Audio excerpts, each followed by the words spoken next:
গুঁড়াটা একটু ভেজে নিচ্ছি, কারণ ওই ফ্রিজে ছিল কাঁচা গুঁড়া, এই জন্য একটু ভেজে নিয়ে এখন আমি একটু মাখাবো।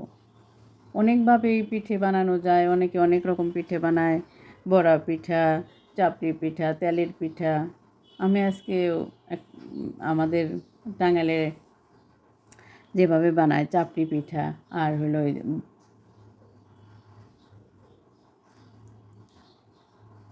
এখন আমি তাল আর গুড় দুইটা মিক্স করে নিলাম।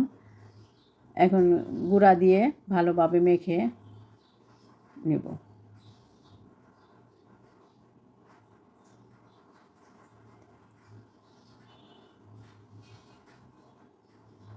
মেখে আমি 10 মিনিটের জন্য রেস্টে রেখে দেব। তারপরে আমাদের এলাকায় বানায় গোটা পিঠা, সেটা বানাবো, আর চাপড়ি পিঠা।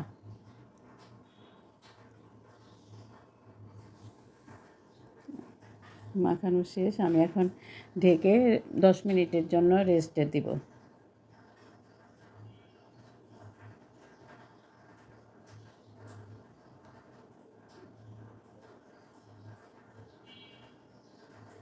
এখন আমার 10 মিনিট হয়ে গেছে। এখন আমি খুলে ওইটা পিঠে বানাবো। আমাদের দেশে বলে গোটা পিঠা আর চাপড়ি পিঠা, ওই দুইটা বানাবো। আজকে তেলের পিঠা করব না, তেলের পিঠা অন্য দিন করব। রস তো থেকেই যাবে, এত রস তো আর আজকে আমার লাগছে না। আমার মেয়ে বানানো,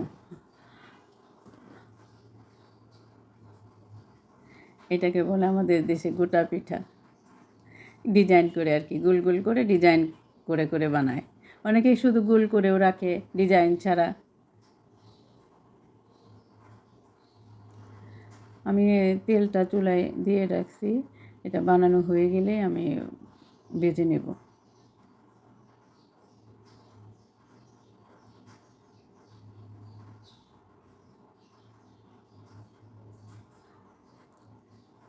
এখন আমার গোটা পিঠাটা বানানো শেষ। এদিকে আমি কলার পাতার মধ্যে চাপড়িটা বানাইতে হয়, আমি কলার পাতা নাই দেখে আমি কাগজের উপরে বসিয়ে দিয়েছি, অফসেট পেপারের উপরে। এখন আমি এটা ভেজে নেব।